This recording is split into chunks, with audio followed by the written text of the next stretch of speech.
তুই কি জানিস তোর একটি কথা শোনার জন্য এখন আমি সারাটা দিন ছটফট করি। তোর মুখে হাসি ফোটানোর লোভে আজ আমি কতটা লোভী। মাঝরাতের অবাধ্য অশ্রুটার সাথে তুই মিশে আছিস কত নীরবে। বুকের চিনচিনে ব্যথাটাও কত নির্মমভাবে মনে করিয়ে দেয় তোর কথা। কিন্তু তুই কখনো অবসরেও কি ভাবিস আমার কথা? তোর জন্য স্বার্থপর এই আমার ঠোঁটের ব্যালকনির হাসিটা কি তোকে ভাবায়? উত্তরটা আমি জানি, পরিচিত উত্তরের হাতছানি যে কত নির্মম, কত নিষ্ঠুর। ঘুম ভাঙা চোখের সোনালি আলোয় তোকে নিয়ে দেখা স্বপ্নগুলো বড্ড অসহায়। মন খারাপ, ছাদে দাঁড়িয়েছিলাম, পেছনে থেকে উনার কণ্ঠ কানে আসায় ঘাড় ঘুরিয়ে তাকিয়ে বলে উঠলাম, না তো, মন খারাপ না, কিন্তু মনের স্বাস্থ্যের অবনতি ঘটছে দিন দিন। মুচকি হেসে, মানে? ভ্রুকুচকে, নাথিং। এত রাতে একা দাঁড়িয়ে আছো যে? রাতের আকাশ দেখছিলাম, একটা আকাশের কত রূপ, কত রং। আমাদের জীবনটাও আকাশের মতো কখনো সাদা, কখনো নীল, আবার কখনো ঘন কালো। হুমম, তো আজ হঠাৎ এত কাব্যিক কথাবার্তা? দাঁড়িয়ে শুনছিলাম তোমার বলা প্রথম কথাগুলো। বিনা অনুমতিতে শুনছিলেন। এবার পানিশমেন্ট দেওয়া উচিত আপনাকে। মুচকি হেসে, তাই? দোষ যখন করেছি, পানিশমেন্ট তো পেতেই হবে। তো বলুন ম্যাডাম, কি পানিশমেন্ট দিতে চান? শুধু একটা প্রশ্নের উত্তর। আকাশের দিকে তাকিয়ে, কি প্রশ্ন? জাস্ট ইমাজিন যদি নীলিমা আপু কোনো ভাবে আবার আপনার লাইফে বেক করেন তো কি করবেন? ঘাড় ঘুরিয়ে উনার দিকে তাকিয়ে, উনি শূন্য দৃষ্টিতে সামনের দিকে তাকিয়ে আছেন। উনাকে চুপ থাকতে দেখে মুচকি হেসে বলে উঠলাম, নিশ্চয় আমায় ছুঁড়ে ফেলে দিবেন। দেওয়ারই কথা প্রয়োজন যে ফুরিয়ে যাবে। উনি আমার দিকে স্থির দৃষ্টিতে তাকিয়ে আছেন। সে দৃষ্টি কি বলতে চাইছে আমি জানি না। আজ আমি নিজের উপর বড্ড বিরক্ত। উনার চোখের ভাষা বোঝার সদিচ্ছা তিল পরিমাণ নেই আজ। আমার চোখ দুটো রাতের আকাশ দেখতে ব্যস্ত। যদি কখনো প্রয়োজনটা ফুরিয়ে যায়, বলবেন আমায়। ভয় নেই, পর্বেছার মতো লেপ্টে থাকব না। পা বাড়াবো অজানার পথে। তুমি আমায় এতটা স্বার্থপর ভাবো রোদ? না, আমি নিজেকে প্রয়োজনহীন ভাবি ব্যাস। রদ, নীলির যদি ফিরে আসার 1% চান্স থাকতো তবু আমি তোমায় বিয়ে করতাম না। তখন আমার কাছে বাহানা থাকতো, হয়তো সে ফিরে আসবে। কিন্তু নীলি আসবে না। আর যদি তুমি আমাকে জিজ্ঞেস করো আমি কি চাই, তাহলে বলবো, আমি এখন আর চাই না ও ফিরে আসুক। না, এর মানে এই নয় যে ভালোবাসা কমে গেছে, তা নয়। কিন্তু বাস্তবতা আবেগের কাছে হেরে যায় বারবার। নীলি ফিরে এলে না তুমি সুখী হতে পারবে, না আমি, না নীলি। তিনটি বিক্ষিপ্ত জীবন নিয়ে আমাদের মোড়ে মোড়ে বাঁচতে হবে। ভালোবাসার মানুষকে কষ্টে দেখতে পারার জন্য অসীম সাহস আর ধৈর্য লাগে, যা এখন আর অবশিষ্ট নেই। তাই আমি তোমাদের দুজনের কারো চোখে জল দেখতে পারবো না। তোমরা দুজনই আমার জীবনের অংশ, অস্তিত্বে মিশে আছো। নীলি আমার প্রতিটি অনুভূতিতে মিশে আছে আর তুমি আমার প্রতিটি নিঃশ্বাসে। নীলিকে ছাড়া বাঁচতে শিখে গেছি আমি, কিন্তু তোমাকে ছাড়া নতুন করে বাঁচতে শেখা আমার পক্ষে সম্ভব না, সেটা নীলি আমার পাশে থাকলেও না। তোমাকে আমার চাই রোদ, প্রতিটি মুহূর্তে চাই, কোনো কারণ ছাড়াই চাই। দাঁড়ি, আমি উনার কথা শুনছি, মন দিয়ে শুনছি। আমি ঠিক বুঝতে পারছি না আমার খুশি হওয়া উচিত নাকি কষ্ট পাওয়া উচিত। চিন্তাশক্তিটা কাজে লাগছে না। সবকিছু কেমন ঘোলাটে হয়ে আসছে। হঠাৎই একটা ঠান্ডা হাতের পরশ পেলাম যে হাতটা আমাকে জড়িয়ে নিল নিজের সাথে, কপালে এঁকে দিল ভালোবাসার পরশ। আমি শুধু নির্বাক দ্রষ্টার মতো দাঁড়িয়ে আছি। দুদিন যাবৎ গলায় ওড়না পেঁচিয়ে ঘুরছি। জুলাই মাসের চরম গরমে ব্যাপারটা খুবই বিরক্তকর। প্রথম প্রথম সবার হাজারো প্রশ্নের সম্মুখীন হতে হলেও এখন সব স্বাভাবিক। সবার কাছে এক উত্তর, ঠান্ডা লাগছে তাই ওড়না পেঁচেছি। যদিও আমার ধারণা তারা আমার কথাটি বিন্দুমাত্র বিশ্বাস করেনি, তবু প্রশ্নের কবল থেকে বেঁচেছি সেটাই অনেক। শুভ্র প্রয়োজন ছাড়া রুম থেকে বেরোয়নি। যা একটু বেরিয়েছে তা মামানি ঠিক সামলে নিয়েছে। সবার মধ্যে শুধুমাত্র মামানি পুরো ব্যাপারটা জানে। সেদিন সকালে হঠাৎই মামানি রুমে ঢুকে যায়। আর আমাদের এই অবস্থা দেখে চরম অবাক হয়ে প্রথম যে কথাটি বলে তা হলো, তোরা কি বেবি প্ল্যান করছিস? উনার কথায় যে আমরা অস্বস্তির কোন পর্যায়ে পৌঁছে গেছিলাম শুধু আমরা জানি। শাশুড়ির মুখে কি এসব মানায় বলুন? কিন্তু আমার শাশুড়ি মা সেসবের ধারে কাছে নেই। তার কথা সোজাসাপটা, আরে লজ্জার কি আছে? মাকে বলবি নাতে কাকে বলবি? মামানির এই কথায় শুভ্র কতটুকু লজ্জা পেয়েছিলেন জানি না, তবে কাশতে কাশতে যে যক্ষার রোগীর পদবিটা ছিনিয়ে নিতে চাইছিলেন সে বেশ বুঝতে পেরেছিলাম। মামানির এই কথায় শুভ্র কতটুকু লজ্জা পেয়েছিলেন জানি না, তবে কাশতে কাশতে যে যক্ষার রোগীর পদবিটা ছিনিয়ে নিতে চাইছিলেন সে বেশ বুঝতে পেরেছিলাম, কিন্তু ছেলের এই করুণ অবস্থায় মামানির বিন্দুমাত্র দয়া হলো বলে মনে হলো না। উনি দুর্দান্ত গতিতে তার প্রশ্ন ছুড়ে চলেছেন। নারী, শুভ্র, এটা ফ্যামিলি প্ল্যানিং করার টাইম নাকি? রোদ কত বাচ্চা একটা মেয়ে, ওকেই আমায় সামলাতে হয়, ওর বাচ্চাকে কে সামলাবে? রোদের অ্যাডমিশনের আরো 2 মাস আছে, সেপ্টেম্বরে এক্সাম, আর তুই এই সময় এইসব প্ল্যানিং করছিস? এসব নাই বাদই দিলাম, আমি যে বাচ্চাদের এক সিট করে ড্রেস কিনে ফেলেছি, এবার তো নতুন করে শপিং করতে হবে, সবাইকে বলতে হবে, কত কাজ। নারী, মামানির কথাগুলো শুনে আমি রীতিমতো হা, উনি কই থেকে কই চলে গেছেন? হায় আল্লাহ দড়ি ফালাও। শুভ্র দিকের চোখে তাকিয়ে দেখলাম সেও হাবলার মতো তাকিয়ে আছে।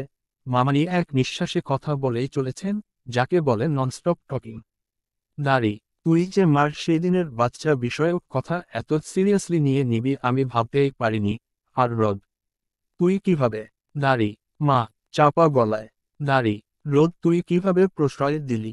কই অ্যাডমিশনের পর হানিমুন টানিমুনে যাবি তা না, এখনই?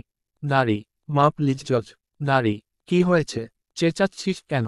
নারী, মা তুমি একটা কামড় থেকে বাচ্চার জন্য শপিং পর্যন্ত চলে গেছো, তাহলে সত্যি সত্যি বাচ্চা পেটে আসলে তো দেখি ওর বিয়ে ঠিক করে ফেলবে।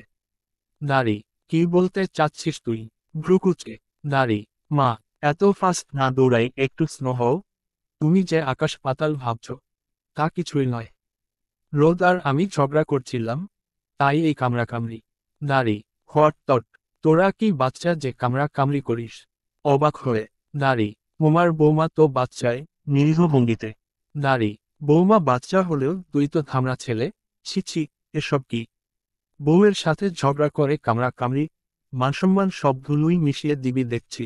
ওসব নয় বাদই দিলাম, আমি যে কত কিছু ভাবলাম, শপিং করব, 2 বাচ্চাকে একসাথে কোলে নিয়ে পার্কে ঘুরব, সারা বাড়ি ঘুরে ঘুরে 2 নাতনিকে খাওয়াবো, আর তুই সব ভাবনায় পানি ঢেলে দিলি হতচ্ছাড়া। নারী, আমি অবাক হয়ে মামানির কথা শুনছি, এর মধ্যে উনি এত কিছু ভেবে ফেলেছেন।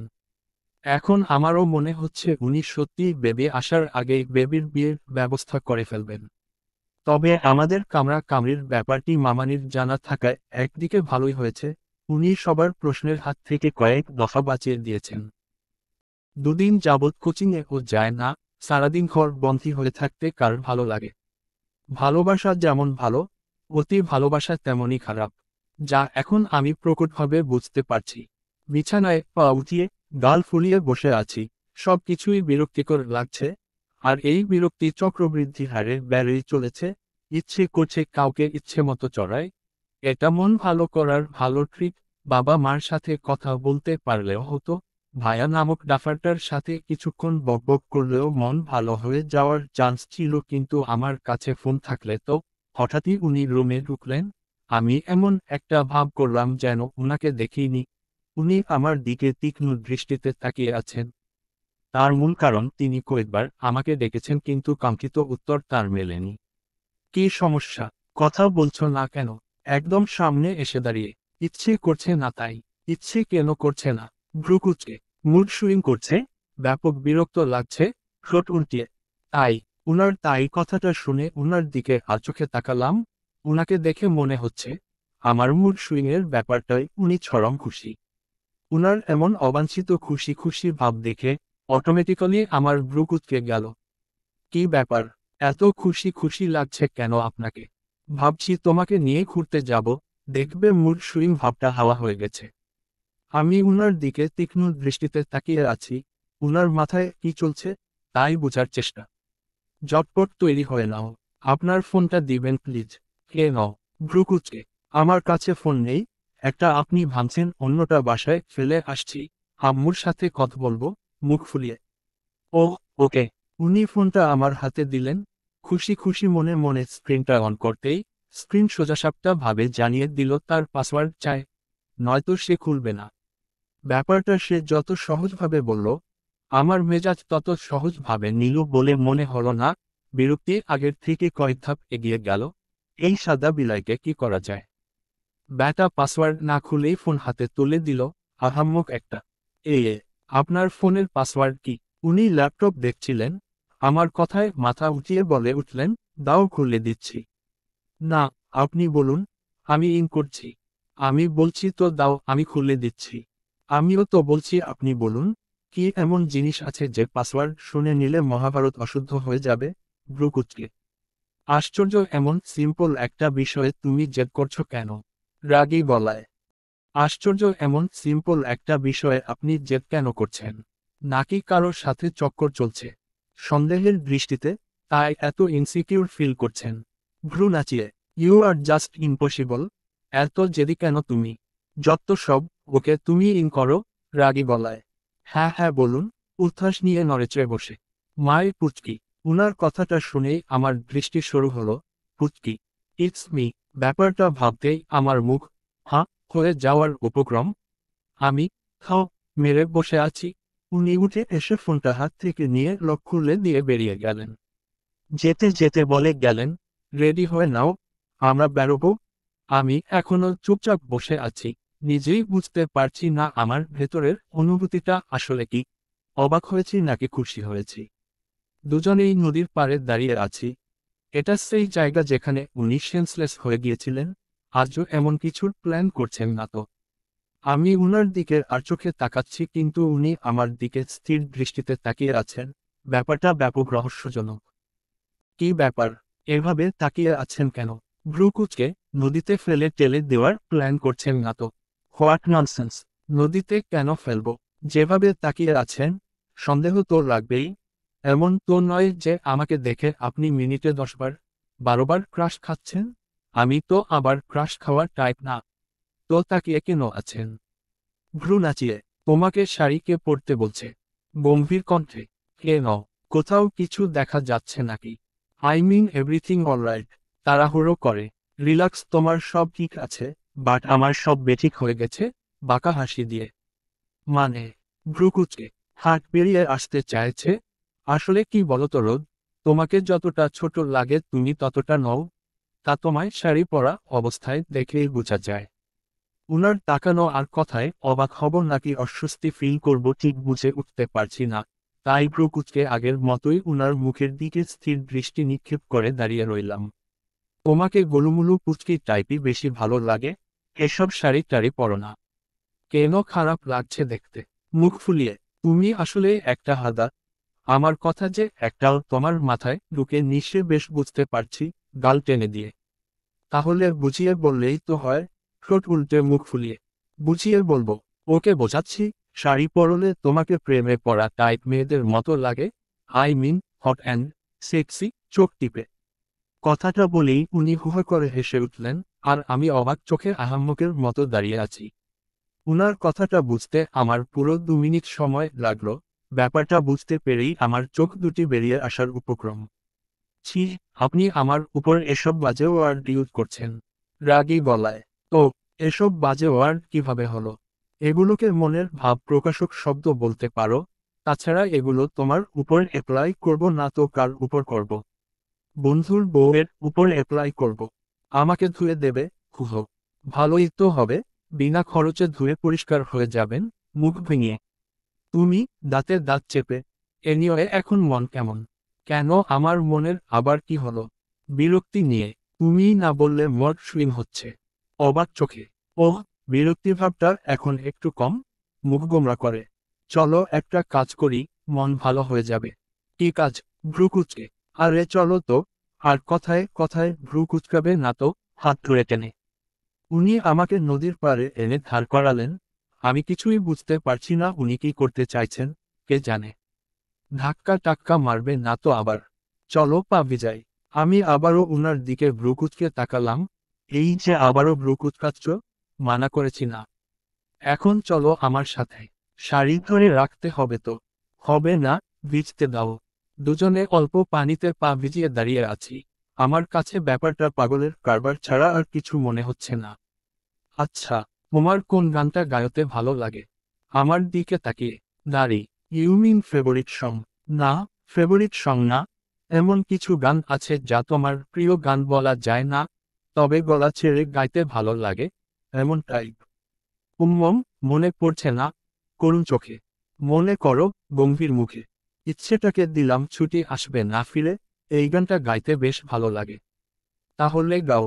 এখন। অবাক হয়ে।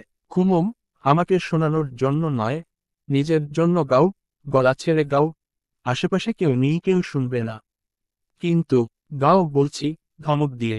উনার ধমকে ধীরে গাইতে লাগলাম, আস্তে আস্তে আমার গলার আওয়াজ যে বাড়ছে বুঝতে পারছি। একসময় খেয়াল করলাম, গানটা আমি বেশ এনজয় করছি এবং হাত পা ছুড়ে তাল মেলানোর চেষ্টা চালাচ্ছি, আর উনিও কম কিসে আমার সাথে গলা ছেড়ে গাইছেন। ইচ্ছেটাকে দিলাম ছুটি আসবে না ফিরে।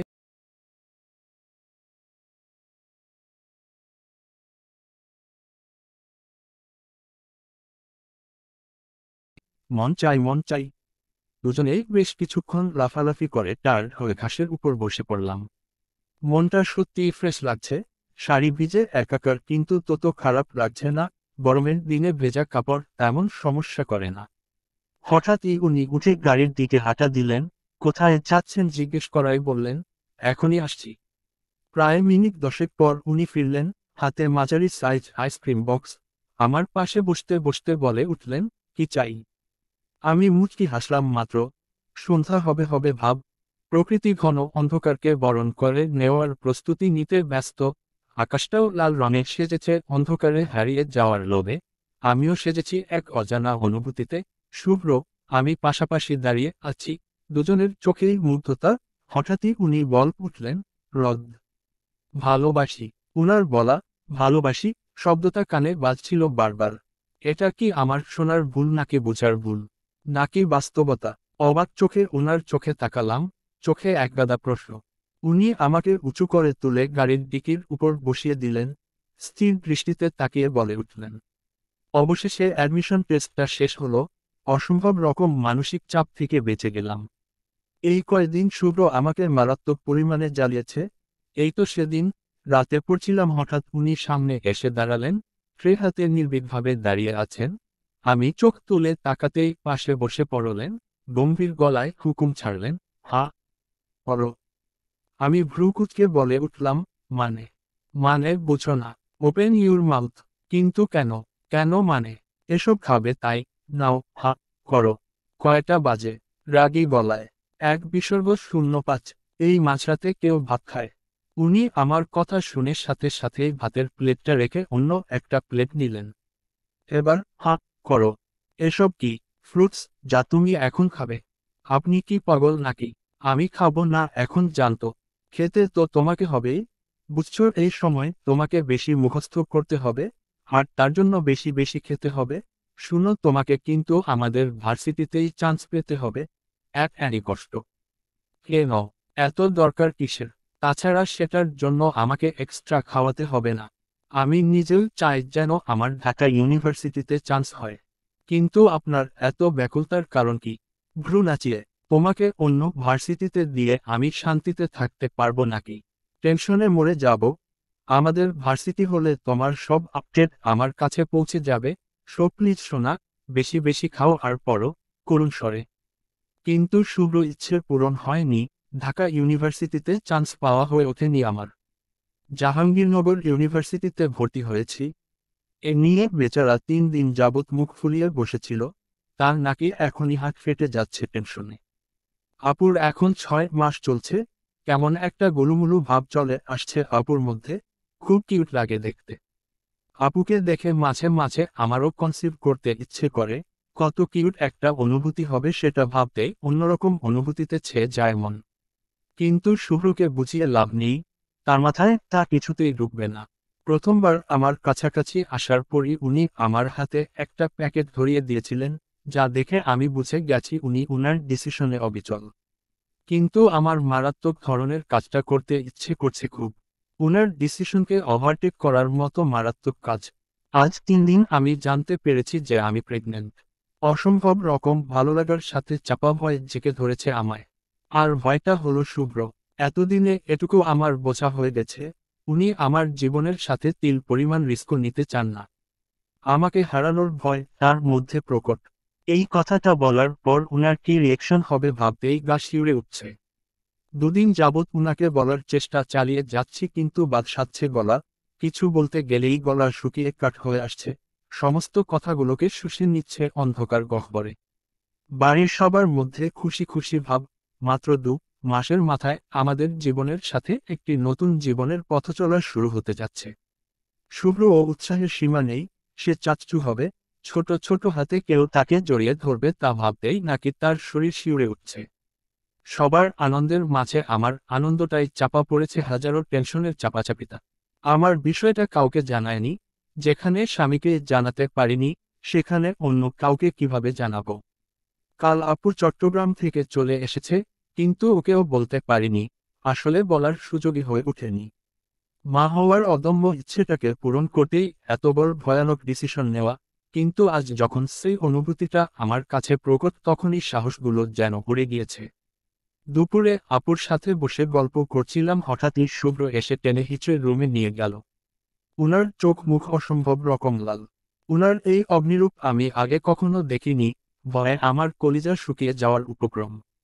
আপুও হয়তো বেশ ভয় পেয়েছে, তাই তো টুর শব্দটি পর্যন্ত করল না। শুভ্র আমাকে রুমে নিয়ে বিছানায় ছুঁড়ে ফেলে দরজা লাগিয়ে দিলেন। ঘরে ভয়াবহ নিস্তব্ধতা। উনি স্থির দৃষ্টিতে আমার দিকে কিছুক্ষণ তাকিয়ে থেকে বিছানার নিচে রাখা প্রেগনেন্সি রিপোর্টটা ছুঁড়ে মারলেন আমার উপর। ভয়াবহ শান্ত গলায় বলে উঠলেন, এসব কি রোদ? আমি কিছু জিজ্ঞেস করছি রোদ, হোয়াট ইজ দিস? চিৎকার, কেন করলে এমন? হোয়াই? মানা করেছিলাম তোমায়, করেছিলাম কি না? তবু এসব কেন? Say something idiot. কথাটা বলেই ড্রেসিং টেবিলের পাশের ফ্লাওয়ার ভাজটা ছুঁড়ে ফেলে খণ্ডবিখণ্ড করে দিলেন, চারদিকে ঝনঝন শব্দটা যেন প্রতিধ্বনিত করে উঠল। এত জেদ, এত জেদ কিসের তোমার? আমাকে মেরে ফেলতে চাও তুমি? বারবার মানা করার পরও তুমি এই স্টেপটা কি করে নিলে? তবু আমাকে না জানিয়ে। বাচ্চার বাবা যেহেতু আমি জানার অধিকার আমার ছিল রোদ, কাজটি কি তুমি ঠিক করেছ? আমি মাথা নিচু করে চুপচাপ বসে আছি। সত্যি এটাই, আমি ভুল করেছি। শুভ্রকে জানানোটা উচিত ছিল আমার, কিন্তু উনার ডিসিশনটাও তো ভুলই ছিল।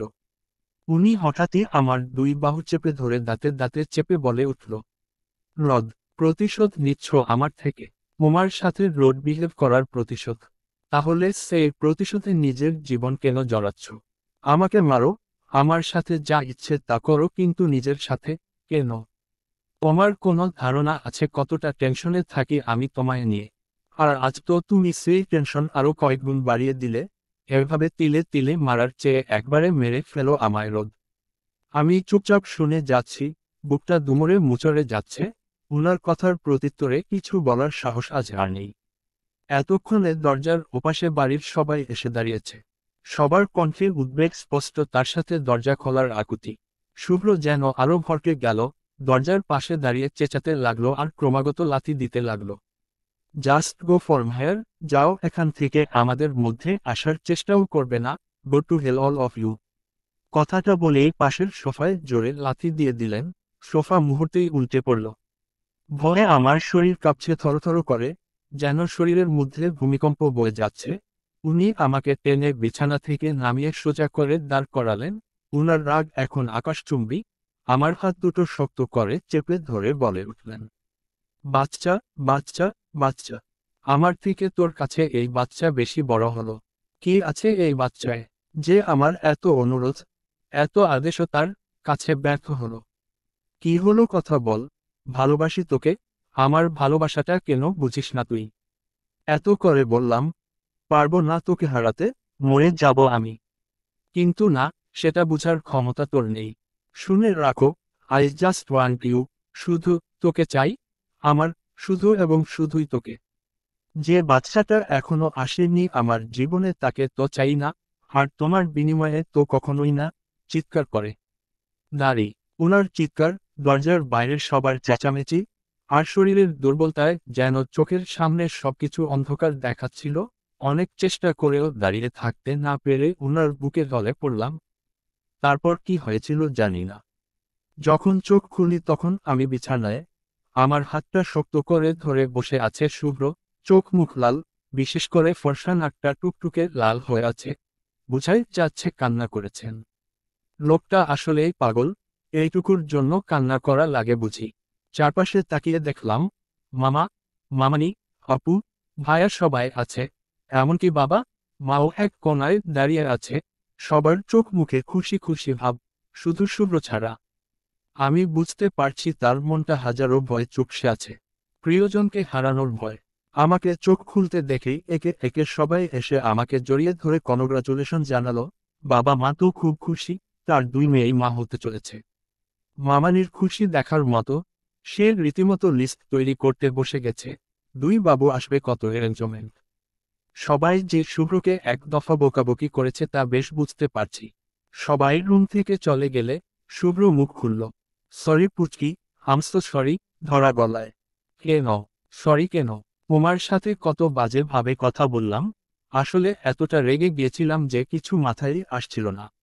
মাফ করে দাও আমায় প্লিজ। চুপ করুন তো, আপনাকে সরি বলতে হবে না, দোষটা আসলে আমার। আমার এমনটা করা উচিত হয়নি। সরি।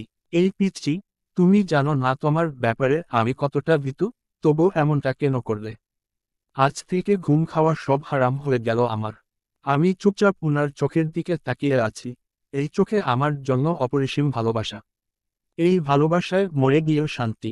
বিছানায় বসে ভ্রু কুঁচকে তাকিয়ে আছি, বিরক্তিভাবটা মাথায় চাড়া দিয়ে উঠেছে। আমার বিরক্তির প্রধান এবং একমাত্র কারণ হলো শুভ্র। সে পুরো ঘরে কার্পেট বিছাতে ব্যস্ত। তার চিন্তার বিষয় হলো যদি আমি পা পিছলে পড়ে যাই। মাত্র 10 দিন হলো আমি জানতে পেরেছি আমি কনসিভ করেছি, আর এর মধ্যেই উনি সারা বাড়িতে কার্পেট বিছাতে শুরু করে দিয়েছেন। উনার ভাব দেখে মনে হচ্ছে দুনিয়াতে একমাত্র উনার বউই বাচ্চার জন্ম দিচ্ছে, আর সবার বাচ্চা তো আকাশ থেকে টুপুটুপ করে পড়ছে। বিরক্তিকর। আর সবচেয়ে বিরক্তিকর ব্যাপার হলো, মামু উনাকে অলরেডি 3বার ডেকে গেছেন যে অফিসে ইম্পর্টেন্ট মিটিং আছে, বাট উনার এক কথা তিনি অফিস যাবেন না। ডেলিভারি হওয়ার আগে ঘর ছেড়ে বেরোবেন না। কথাটা শুনে মেজাজটা চড়া হয়ে গেল। এখনো 1 মাসও হলো না আর মহাশয় সব কাজ বাদ দিয়ে ডেলিভারির চিন্তা করছে। ভাবা যায় এগুলো? রাগে আমার রীতিমতো মাথা ব্যথা শুরু হয়ে গেছে। বাড়ির সবাই কি ভাববে? ছি, আপুও তো প্রেগনেন্ট, তবু তো ভাইয়া একা হাতে সব সামলাচ্ছেন নাকি? আর এক উনাকে দেখো। উফ, ইচ্ছা করছে উনাকে উষ্ঠা মেরে উগান্ডা পাঠিয়ে দিই, যত্ত সব। দাড়ি। এই যে মিস্টার দাড়ি। বলো। দাড়ি। বলো মানে? এদিকে আসুন। রাগী গলায়। দাড়ি। আমি বিজি আছি, বলো শুনছি। কার্পেট মোড়াতে মোড়াতে। দাড়ি। আপনার কাজের গোষ্ঠী কিলাই? এদিকে আসুন বলছি। চিৎকার করে। দাড়ি। কি হয়েছে? সমস্যাটা কি? ভ্রু কুঁচকে চেঁচাচ্ছ কেন? দাড়ি। চেঁচাচ্ছি কি সাথে? আপনি অফিস যাবেন না? দাড়ি। না। দাড়ি। কেন? দাড়ি। তোমাকে রেখে যাব না। দাড়ি। তাহলে চলুন আমিও আপনার সাথে যাই। দাঁতে দাঁত চেপে। দাড়ি। উনি তীক্ষ্ণ দৃষ্টিতে আমার দিকে তাকালেন। তুমি কি রেগে আছো? দাড়ি। উনার কথাটা শুনে মেজাজটা আরো খারাপ হয়ে গেল। মহাশয় এতক্ষণে বুঝতে পারছে যে আমি রেগে আছি। না, রাখবো কেন? খুশিতে নাচানাচি করছি দেখছেন না? দাড়ি। আরে বাবা, হয়েছেটা কি সেটা তো বলবে। দাড়ি। কি হয়েছে মানে? আপনি অফিস যাচ্ছেন না কেন? আপনার কি মনে হয় আমি পৃথিবীতে ফার্স্ট কনসিভ করেছি নাকি? আজীব। আপুর 8 মাস চলছে, তবু ভাইয়াকে দেখছেন ঘরে বসে থাকতে। ঝাঁঝালো গলায়। দাড়ি। বউ মনি আর তুমি এক হলা। তোমাদের বয়সের ডিফারেন্স 3টা বছর। ও তোমার থেকে যথেষ্ট স্ট্রং, তাই ভাইয়ার টেনশনও কম। দাড়ি। আপনি বলতে চাইছেন আমি স্ট্রং গার্ল নই?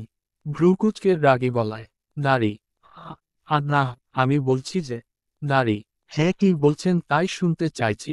দাঁতে দাঁত চেপে। দাড়ি। তো তুমি অনেক স্ট্রং, বাট আমি একদম স্ট্রং নই। তোমাকে এখানে রেখে গেলে আমি টেনশনেই মরে যাব। দাড়ি। ফাউল কথা বাদ দিয়ে চলুন ফটাফট রেডি হয়ে নিন। ডাইনিংয়ে যাব, তারপর আপনি সোজা অফিসে। ওকে? দাড়ি। Not okay. আমি অফিস যাব না ব্যাস। এখন চলো খাওয়া কমপ্লিট করে আসি। দাড়ি। তাহলে আমিও খাবো না, ব্যাস। দাড়ি।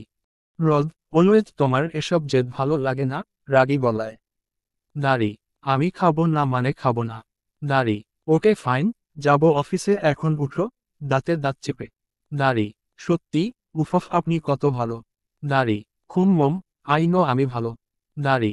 কথাটা বলেই উনি আমার গালে ঠোঁট ছোঁয়ালেন। আর আমি রাগী চোখে তাকালাম। দাড়ি। কি হলো? এভাবে তাকাচ্ছ কেন? ভ্রু কুঁচকে। দাড়ি। আপনার রিয়েকশন কপি করছিলাম। একগাল হেসে। দাড়ি। আমার রিয়েকশন। দাড়ি। হুমম, আগে আমি আপনাকে কিস করলে এমন রিয়েকশনই তো দিতেন। দাড়ি। ওহ তাই? তাহলে এখন একটা দিয়ে দেখো। দারুণ রিয়েকশন দিব বেবি। চোখ টিপে। দাড়ি। ধেৎ চলুন তো। ক্ষুধা লাগছে। ঠোঁট উল্টে। দাড়ি। ওকে, চলুন মহারানী। মুচকি হেসে। দাড়ি। খাবার টেবিলে বসে আছি, সবাই খাচ্ছে বাট আমি খেতে পারছি না। তার কারণ হলো আমার ব্যাপক হাসি পাচ্ছে, কিন্তু এমন নিষিদ্ধ জায়গায় হাসা যাবে না, তাই হাসি চাপার চেষ্টায় আছি। আমার হাসির মূল উৎস হলো অভ্র ভাইয়া। আপুর ডেলিভারি ডেট যত এগিয়ে আসছে ততই উনার চোখে মুখে একটা অসহায় অসহায় ভাব ফুটে উঠছে। এই মুহূর্তে উনি ঠিক নীলির বিড়াল ছানার মতো আপুর দিক তাকিয়ে আছেন। উনারই যদি এই অবস্থা হয়, তাহলে আমার শুভ্র যে কি হবে আল্লাহই জানে।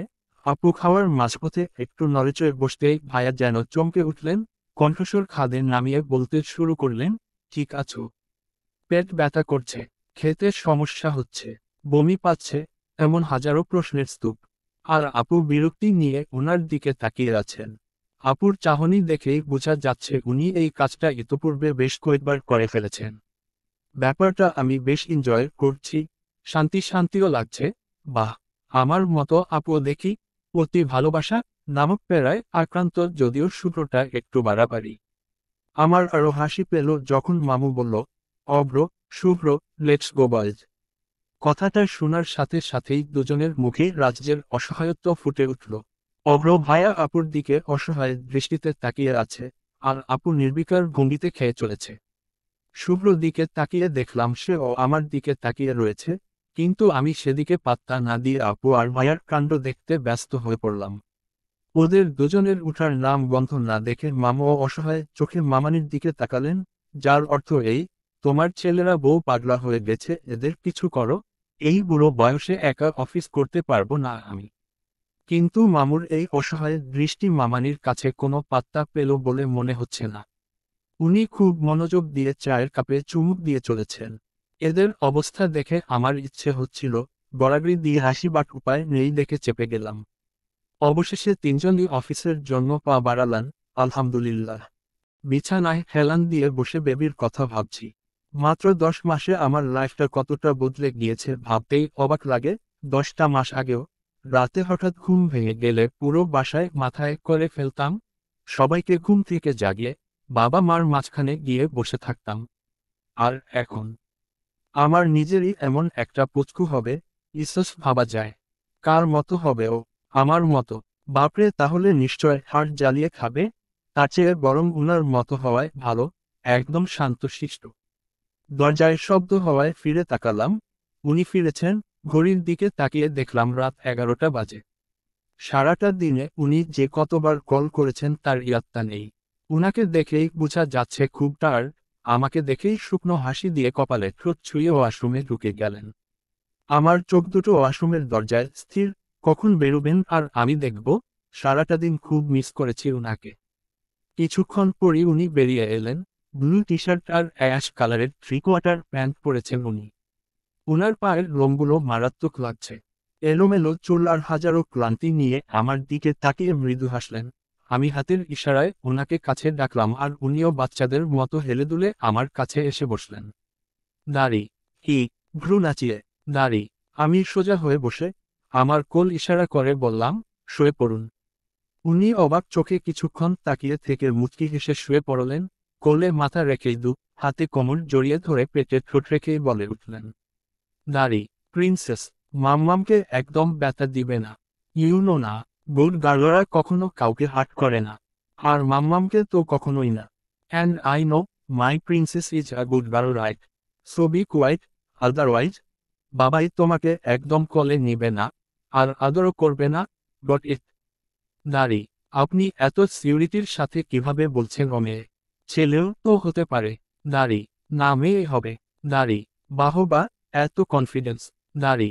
হুমম, একদম তোমার মতো কিউট হবে দেখো। দাড়ি। না, আপনার মতো হবে, অনেক সুন্দর। দাড়ি।